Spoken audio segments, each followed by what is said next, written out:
Pass picked up by Benji Paras. Tumatakbo si John Best. John Best goes all the way.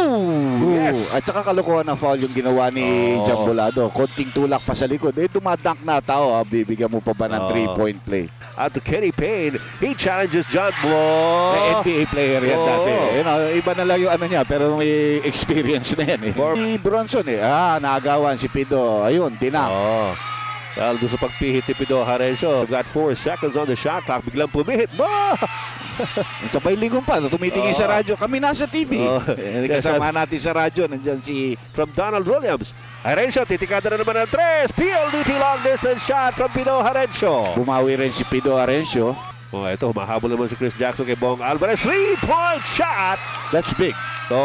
That's big after the 3-point steal shot play for John Best off a steal. Second quarter action underway. Bad pass by Baldavid pero na-recover ni Rick Brunson. Lamang po ang Ginebra San Miguel at the start of the second quarter. 3 seconds on the shot clock. Kenny Payne has to put it up. Yes, and just in time, +1. Pumasok pa. It's counted with a foul. Maganda yung fake niya dahil tumalo ng kanyang dalawang defensive men at nagamit niya ng glass properly, no? Actually, he was not particularly aware na paubos na ang shot clock. Dalang bagal pa nitong kanyang kilos. Pero ayun, inabot nga. At pumasok ang tira. 3-point play in the offing for Kenny Payne. Swak na swak. This is the biggest lead of the ball game here for Ginebra. An 8-point lead. Almost an interception there. By Baldavid. I mean, Bal is getting the playing time which he lost when Strickland came in to play for Ginebra, no? Yung point guard position. Benji Paras off to John Best. He loses it to the baseline. Meanwhile, we have Ria Tanwaco near the Ginebra bench. Ria, what have you got? Well, dito sa panig ng Ginebra, the guys are putting up a very, very big fight. In fact, before they came out on the hard court in the dugout, Coach Sonny Jaworski led them in a prayer and he said, Lord, thank you for getting us where we are, most especially for the 2 imports we were able to get tonight. He told his guys, it's a do-or-die game. Don't let me down. Let's go back to you, Ed. So far, these 2 imports are certainly keeping the hopes of Ginebra alive. Yun na naman si Kenny Payne, umiscore ng kanyang 10th marker in this game. Meanwhile, Chris Jackson from 3-point country missing the shot. Ang ganda ng box out ni Terry Saldana kay John Best, no? And that is the reason why hindi pa nagpapalit ng starting 5 itong Ginebra San Miguel. This is the same crew that started from them and are still on the floor. Samantala, itong Formula Shell, pumasok na sa Esplana, pumasok na si Vic Pablo from the bench. Ayan na naman si Terry Saldana, muntik na naman nakadampot ng rebound, no? Kalaban pa niya si Chris Jackson at si Jerry Esplana doon. Donald Williams almost losing it. Yes, he does. Then season after Rick Brunson. Ito, one-on-one. Sabi ni Brunson, hindi na to. Nakita niya, 3 nang nakababa sa Formula Shell. Ben Season at Kenny Payne. He challenges John Blow. Na NBA player yan dati. Iba na lang yung ano niya, pero may experience na yan. Former Philadelphia 76er Kenny Payne has 12 points to his name in this game so far. Illegal defense ang tatawagan niya dahil hindi sumama si Ben Season. Hindi sumama si Ben Season. After lumayo yung player, naiwan pa rin siya doon sa linya na yun. That's a good call by referee. 9 minutes and 59 seconds remaining in the second quarter sa aton mga amigo dira sa Panay Island kag sa Negros Occidental. Maayong gabi, sadya subong sa Araneta Coliseum. Maganda po ang mga laro natin dito. Kanina nanalo ang San Miguel Beer but not before. Alaska gave them a scare. Pero nanalo din ang San Miguel Beer 90-76. At dito naman, pukpukan between Ginebra, San Miguel, and Formula Shell. Currently, a 12-point lead for Ginebra. Jun Marsan came into the ball game replacing si Chris Jackson ba yun? Hindi, ayan pa si Chris Jackson. Andiyan pa ba? Yung si Donald Williams ang pinalitan. One import muna dito si Perry Ronquillo. Meanwhile, Paul Alvarez giving Ben Season his first rest of the ball game. Yan ang, alam mo, parang laro ngayon ni Paul Alvarez dyan, small forward. Si Balang point, at saka yung si Bronson, who was a natural second guard, no? Nag-ano lang yan, nag-point guard lang yan sa Temple nung latter years of his career, no? Uy, another illegal defense na naman, no? Yun ang sinasabi mo, Dr. J. Maagang-maaga silang napasok kanina. o natawagan kanina na illegal defense. Ito, si Rick Brunson, medyo makikipag-debate kay referee Alam mo kasi Bernarte. meron yung ating mga tawag dito, hindi tinatawag sa NBA. Hindi, totoo yan, partner. Kaya nga, minsan nagugulat sila. Tingnan mo na, explain mo nga sa akin yan. Oo. Explain it to me, no? Ano lang, fiery competitor lang yan. Oo. Pero wala naman bad words, kaya hindi naman Oo. siya inaano ni referee Bernarte, no? At saka ito, nakangiti pa ito sa Rick Joker. Brunson pagkatapos. Oo, meron palang sense of humor ito. Well, John Best missed the free throw. At 12 pa rin ang abante ng Ginebra San Miguel here in the second quarter. 34-22 is the count. John Best double-teamed. Best, nilabas kay Esplana. Open man is June Marzan. Nakita niya sa ilalim si Vic Pablo. Napalakas ang tira. John Best with the offensive rebound. Kinalawa. Yes.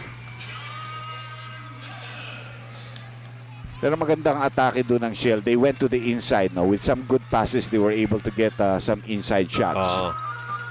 Maganda yung recognition doon ni June Marzan kay Vic Pablo. Bong Alvarez out to Rick Brunson. Ang likot ng paa ng si Brunson. 6 seconds left on the shot clock. Samantala si Pido Harencio pinasok na para kay Val David. He really played well. Val David may have some lapses in defense, but offensively and quarterbacking, he played well. Well, he had 7 points in the first quarter. He also had a couple of rebounds too. Yes, 6 seconds na lang yan. I wonder kung alam ni Alvarez yan. Bong Alvarez will have to put it up. Good fake. Banda, buenas pa, no?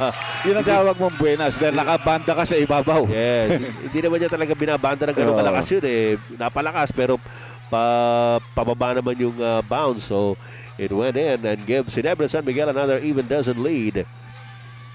Jerry Esplana against Harencio. Turn around by Esplana. Hindi pumasok. Maganda sana yung kanyang soft shot. Yes. Here's Pido Harencio. Nabantayan ni Esplana. Brunson against Chris Jackson. Kanina pa yung matchup na yan. Brunson lets it go. Misses the three-pointer. June Marzan kay Jerry Esplana. Ito si Vic Pablo. Humaharurot. Binigay kay John Best. Umangat. Yes. Siniguro na ni Best yun. That's his favorite shot actually. No? Yung be able to step into the middle, throw a jump hook. Or a soft jump shot. No? John Best has 10 points in the game.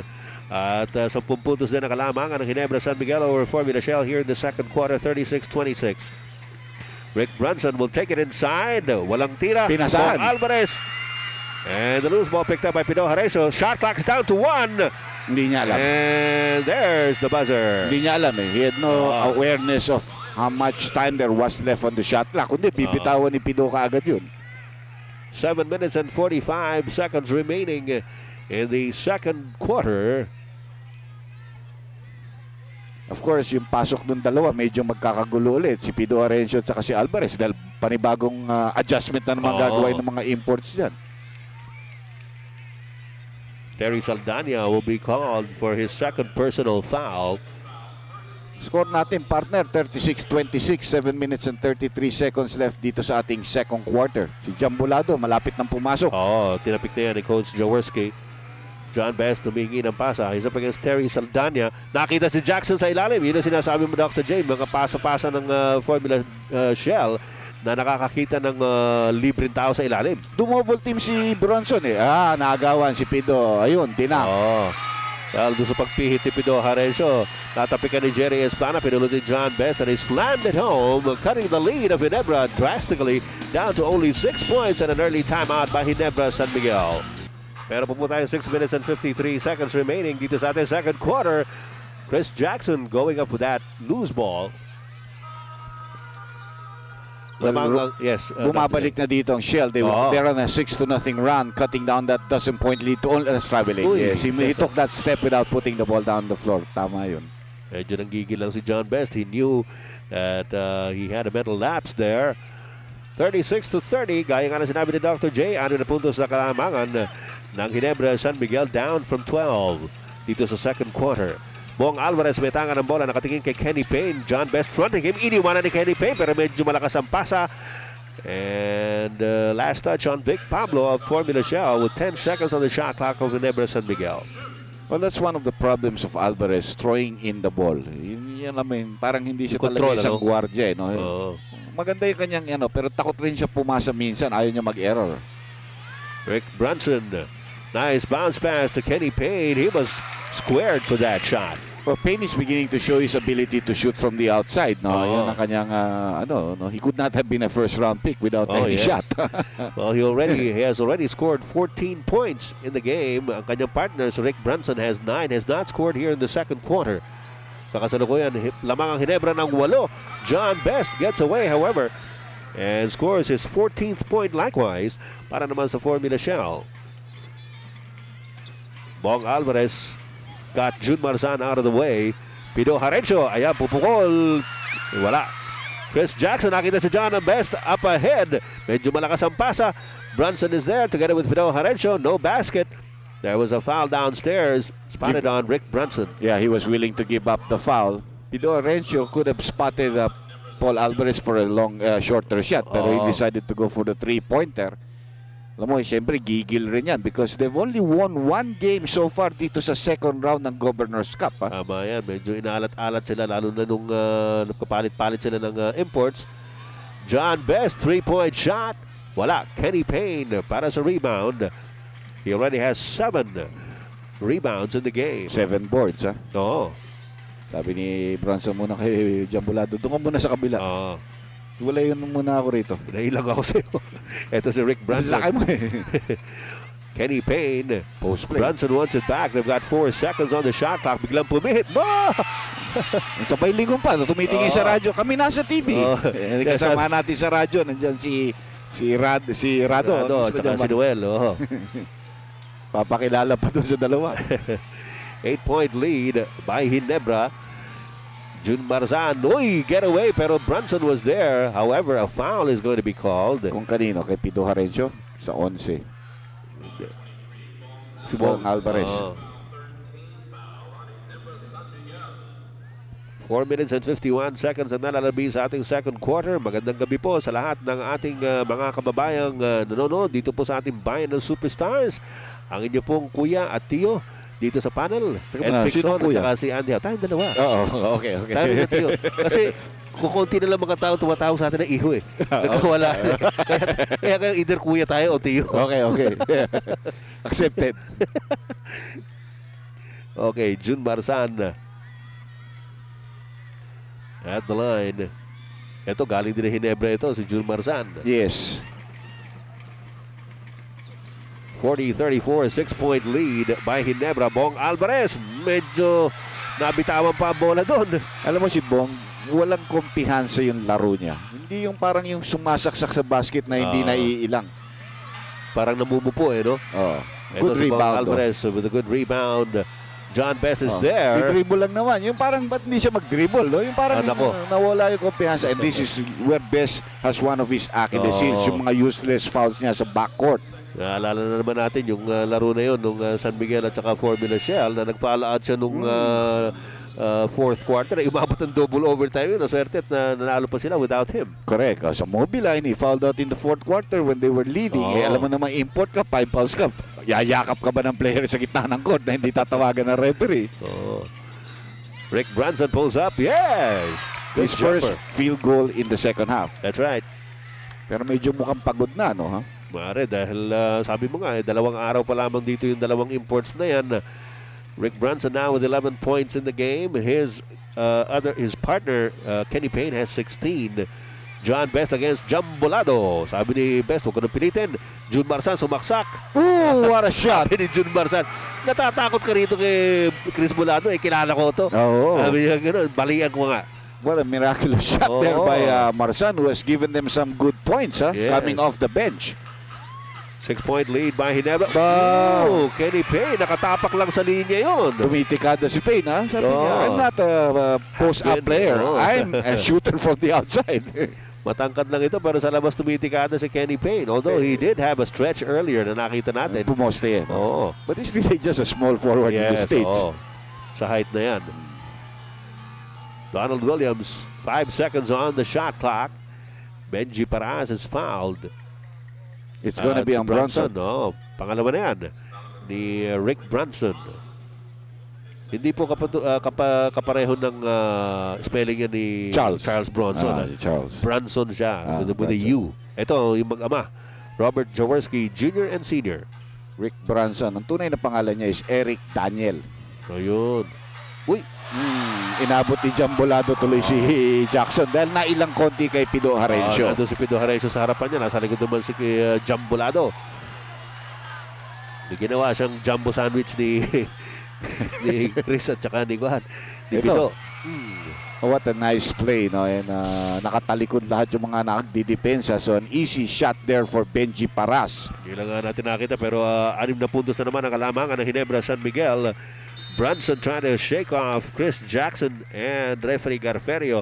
Illegal. Spots an illegal defense on the Formula Shell. Technical na rin yan para sa Gas Kings.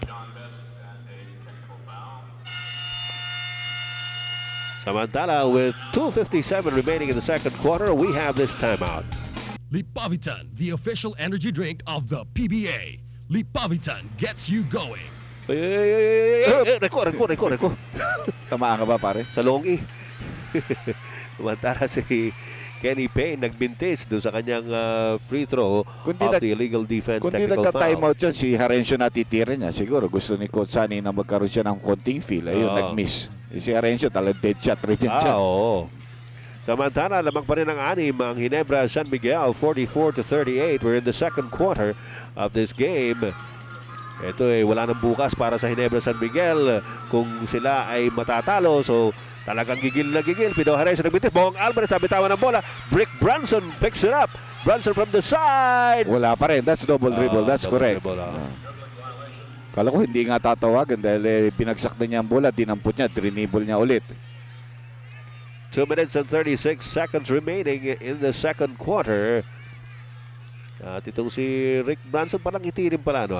And gustong-gusto ng mga Ginebra fans yung mga ganyang klaseng player. Benji Paras, umaatras lamang kay Kenny Payne. Biglang pinihita. Sabi ni Kenny Payne, saan ang galing yun? Hindi niya kilala yan.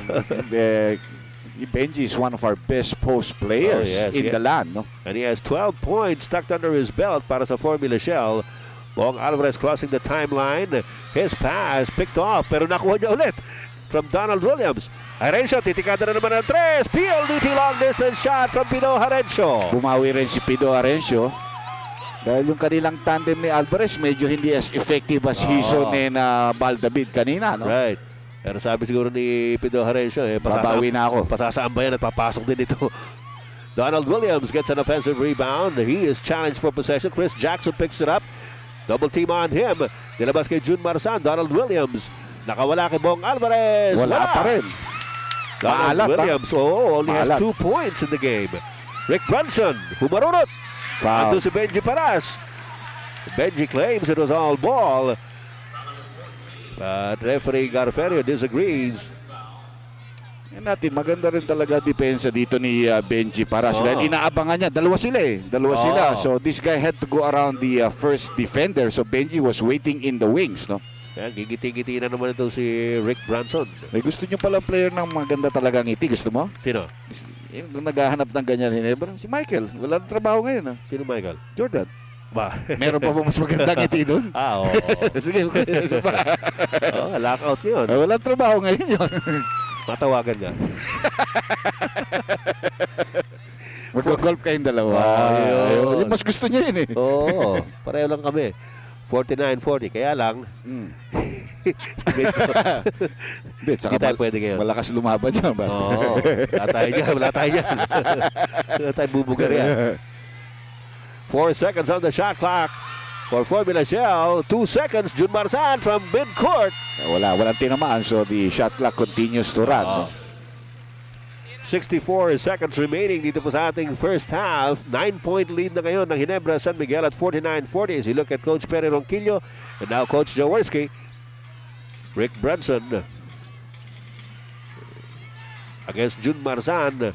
The bounce pass picked up by Benji Paras. Tumatakbo si John Best. John Best goes all the way. Yes! At saka kalokohan na foul yung ginawa ni Jambolado. Konting tulak pa sa likod. Dumadunk na tao. Bibigyan mo pa ba ng 3-point play? Sayang lang yun. So, and one here para kay John Best. You look at this. Nakita nyo, hinamol ni John Best yung Wala na yan pasa. You can't stop him. Just give him the layup. Tutulak ka pa ba sa ilalim yan? Tatawagan ka talaga ng foul nun. What a shot for John Best. Siniguro din ni Best and he cuts the lead down to only 6 at 49-43. Less than a minute remaining dito po sa ating second quarter. Pino Haresio binigay kay Rick Branson. Scramble defense dito ginagawa ng Shell. Oh, ito, humahabol naman si Chris Jackson kay Bong Alvarez. 3-point shot! That's big. Oh. That's big after the 3-point steal shot play for John Best off a steal. No? Balik na naman sa 9 puntos ang kalamangan ng Ginebra. And a traveling violation called on John Best. The stutter step ni Best. And Rick Branson trying to get the ball from John Best. Sabi niya, give it up, man. Yeah. Referee made the call. Oh. Can't change it. Yeah. Ain't nothing you can do about it. 18 seconds remaining about in the second quarter. Rick Branson showing his dribbling wizardry against June Marzan. Rick Branson says, what for? Medyo nakukulitan si Rick Branson kay June Marzan. Oh, talagang ganyan talaga yan. kukulitin ka niyan. Kenny Payne, fall away. Muntik pa. Oh, meron talagang, June Marzan again from midcourt. Again, wala. And at the end of 24 minutes of play, we find Ginebra San Miguel on top by 9 points over Formula Shell, 52-43. Eto, marami nag-aabang dito sa ating halftime, mga kaibigan. Magkakaroon po ng interview ang ating isa sa ating mga birthday boy, Ronnie Nathaniels, with Asi Taulaba. Ito po yung pinagkakaguluhan ngayon na PBL player, Asi Taulaba from Tonga and Samar daw. Okay. Magkalapit ba yun? Ang alin, Tonga tsaka Samar. Magkalapit kung jet ang sasakyan mo. Okay. Okay, mga kaibigan, we'll have that for you in just a short while.